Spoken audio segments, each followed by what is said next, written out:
जी hello everyone. आज हमारे साथ सेशन में हैं डॉक्टर सुफियान रमज़ान हैं। और doctor Sufiyan Ramzan from Germany से। और we will explore exciting interactions of physics, material science and artificial intelligence.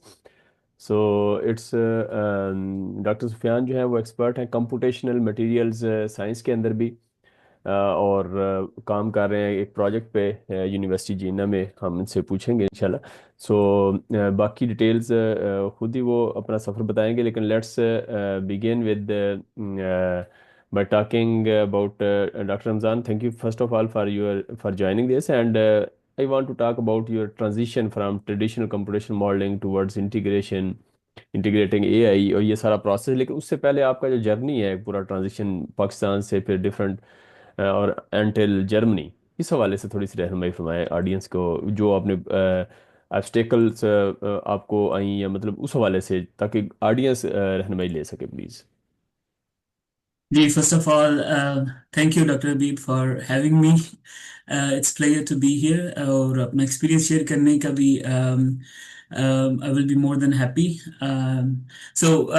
My background is from material science and metallurgy. Actually, I did my bachelor's from Punjab University, but back then I was quite interested towards computational material science because very first factor was that the cost actually, which you have problem in many developing countries. So in that sense, that was my first motivation to move towards computational material science, so that all you need is a computer to do your experiments, right? So that's first motivation. So I applied for a scholarship back then in China and Korea, and I got a scholarship at Korea Advanced Institute of Science and Technology in Daejeon. So I went there where I first started my quantum physics, or let's say quantum material science training.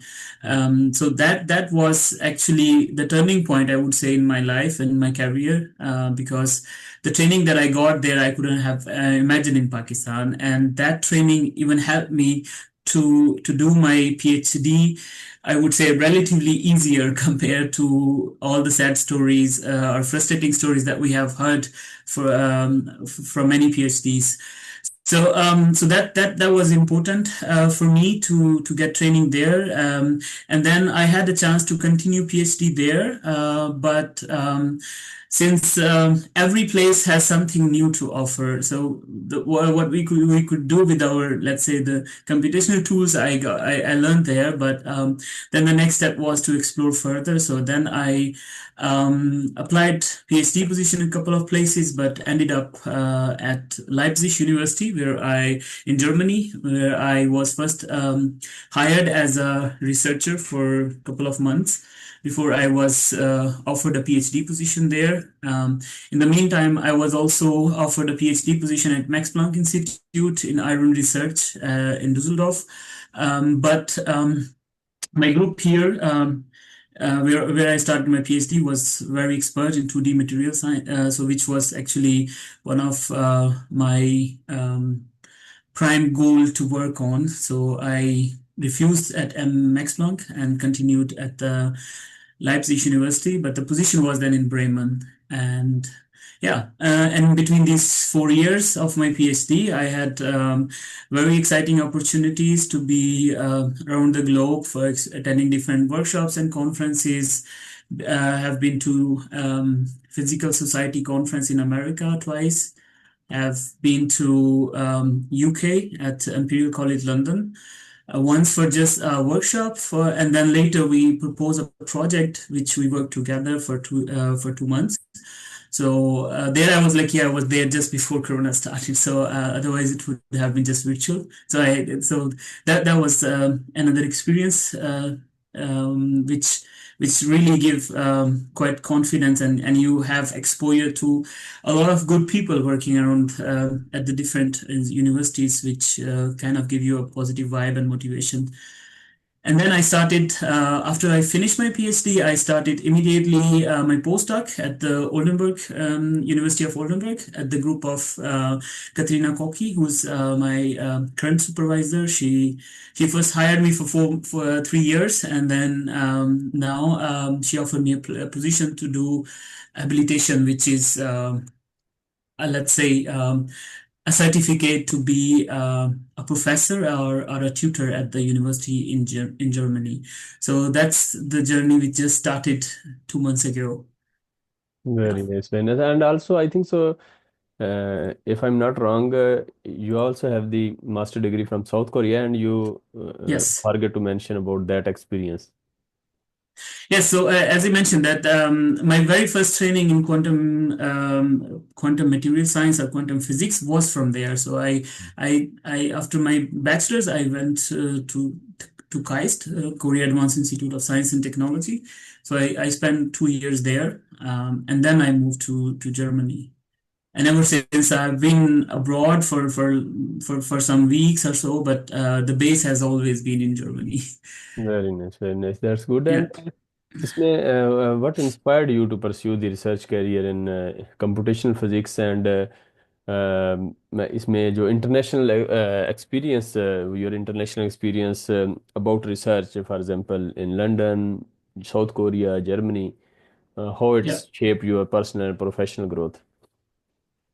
Yes, it was very let's say something which really boosts the confidence, and as well as open your mind, openness, bring you openness in your in your personality to adapt to the different cultures, and this openness in a way kind of motivate you or prepare you to be open to have interdisciplinary research, which is unfortunately where I come from, it was not the case, but at least in all three places where I have been for a longer time, it is the case, and this really inspired to join different fields. So not just only sticking to what you have been taught during your bachelor's, but rather be open to different fields, like as you mentioned, the AI plus material science. So similarly, this kind of it's bring the openness brings you to this point where you are ready to admit this kind of interculture or interdisciplinary experience. So this was let's say the what one important thing that I have learned. Plus, I mean, the cultural differences are there, so which gives you another, let's say, color to your personality. But yeah. Very nice. And if what advice do you have for students from developing countries who want to pursue higher studies abroad? Yeah, so I have been recently to several universities in my own country. I've opportunity to talk to the students in person during the sessions. Many of them, they are very motivated. Some of them unfortunately are suffering because of the poor training during their last degrees, which we cannot change. I faced that when I was first time in Korea. I still remember a walk with a very good friend of mine who is now a professor in Germany. I was complaining about poor training and the suffering that I was going through during that time. But what I have learned now, complaining won't help you. So you can blame your teachers, your system, your country, whatever, but that's not going to fix your problem. The only thing is to evolve to what you haven't learned during your time while you are applying here and there. Just do online courses. Nowadays it's pretty much everywhere. You don't even have to pay for it. So just go for the open sources, do courses, and the more important thing is just have patience, because the competition is a hell a lot. Not only we are just not competing several hundred of thousands of students from our own country, but all over the world, and so millions of students. So stay positive, improve your skills, and keep patience. Yeah. That's nice, very nice. And if you say, what are some of the biggest misconceptions students have about doing PhD or even master? Um, okay, so One that I can quickly think of is like what I was also told that after a PhD you are kind of confined to be just a professor to stay in academia, which I think it's not true. Um, at least, I mean, in many developed countries, this is not the case. So you developed your profile, your analytical skills that many industries want to have.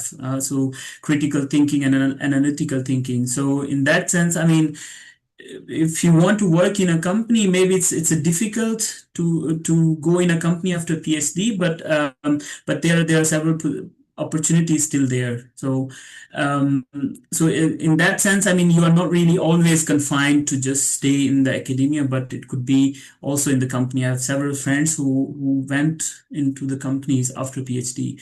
So but for the masters, I think there aren't many misconceptions. I mean, nowadays, masters is becoming next normal to get into some good position in company. Bachelor is not enough, let's say. So in that sense, having bachelor, masters in a specific field kind of bring you some necessary skills that shines you from the rest of the pool. So master, it's not really, I would say, overqualification if you want to work in a company. But PhD could be, but still there are several examples that I've seen myself in my circle that they went to companies. So it's not always um, just academia. Very nice. That's nice. One question about your personality. How do you stay motivated during your long research projects or setbacks?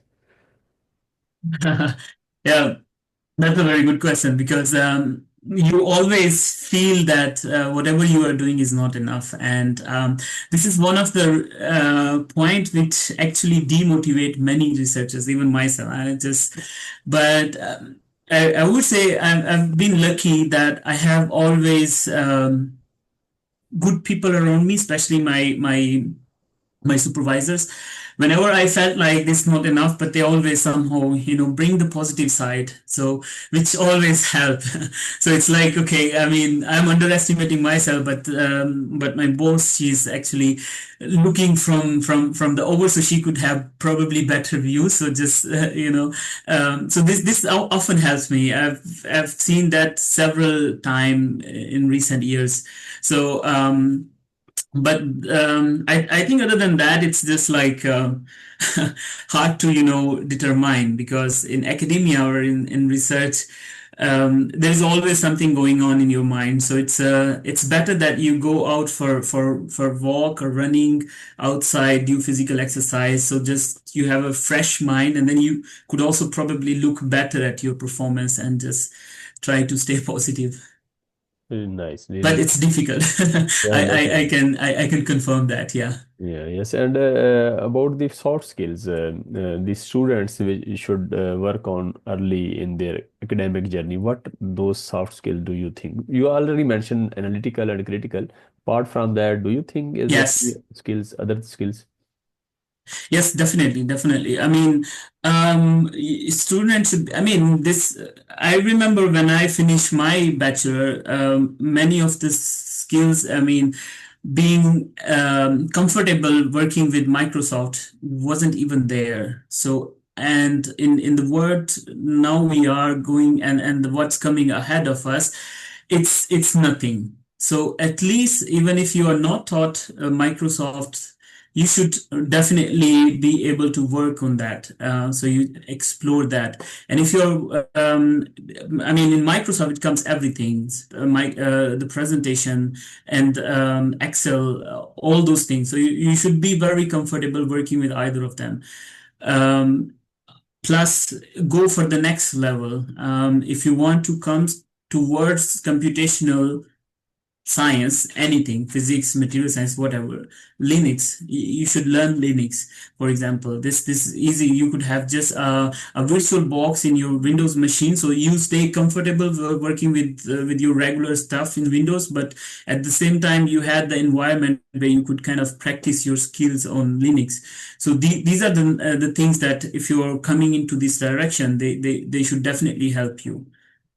Very nice. Yeah, Very and not to mention the programming languages. There are hell many of them. So, but the stay for example, Python are these are the one that they are the very popular when you're in computational or the data science or data analysis side. So master them as quickly as possible. very nice. Yeah. Very nice. And the final question, for example, the role of mentorship, how the students can find mentors, and also about your path of habilitation, what it should look like, or what's the postdocs should know early on about this, and the final remarks, whatever you want to share, please. Okay. Yeah, so many questions in a one question. Yeah. Okay. So yeah, so for mentor, I must say I would like I've shared this story a lot that there was an Indian student, my first in student that I supervised. She was doing virtual internship with us. So thanks to Corona, this virtual thing, which was not common back then, now it's common. So I would say having a mentor and a good mentor, it's really important. I've been lucky that at every stage I find a good mentor. So if you have problem with your current supervisor, for example, but you're kind of stuck into this marriage which you cannot divorce right now, so then look for some similar project that you are working with your supervisor. Go for those project, ideally like the projects that you could work virtually in computational physics or computational material science. This is normal. So all you just need to do, look for some people who works into this area, write them an email requesting that you are interested to work with them. So it's often the case that many of the researchers, they have several ideas, and they would also love to have someone who could work, let's say, free for them. So but in it's for them it's a free labor, but for you it's like a free training. So you don't have to pay for anything, but you will be learning. So in that sense, if you don't find some good mentor around your surrounding, use internet and find there. It's possible. I have done that myself, and my student now, she's doing a PhD in a very reputed institute in Japan. So this I won't say it's because of us, but definitely this ingredient of having training from abroad definitely uh, had a good impression in her CV. So find mentors for whatever you are planning to do in the future. So find mentor virtually. It's a big advice that I would like to give. And for habilitation, the second part, it's like that I have to now prepare myself to be a professor, which means I need to have skills to acquire fundings, which is, I think, the let's say the first important skill that I need. Plus, I need to know how to design courses, the supervision experience, which I had till now, but I have to expand it further to supervise PhD student and so on and so forth. And in the same so at the end of the day, I will see when I get this title. It's a lengthy it's a long way, lengthy process. So it's gonna take at least I have a signed contract for 5 years, but we'll see. So so in the same context for the postdocs, if you are starting your postdoc already, look at the next step.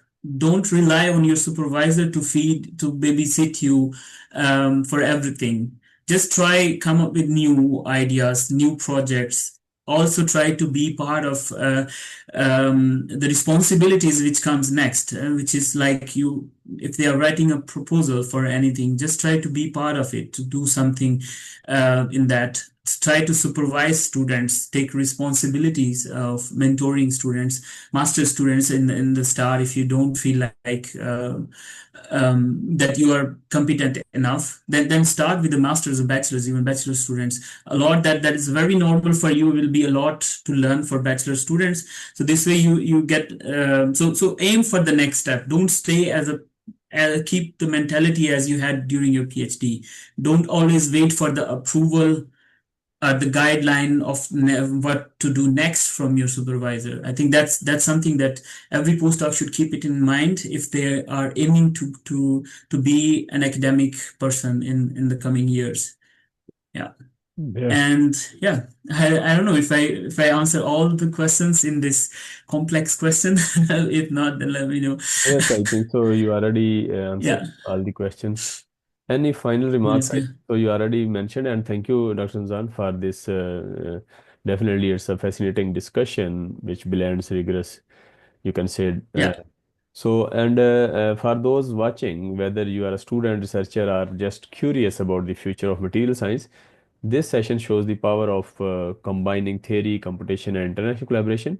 Follow us for yes. more deep dive talks with the global researchers who are shaping the frontier of science and technology.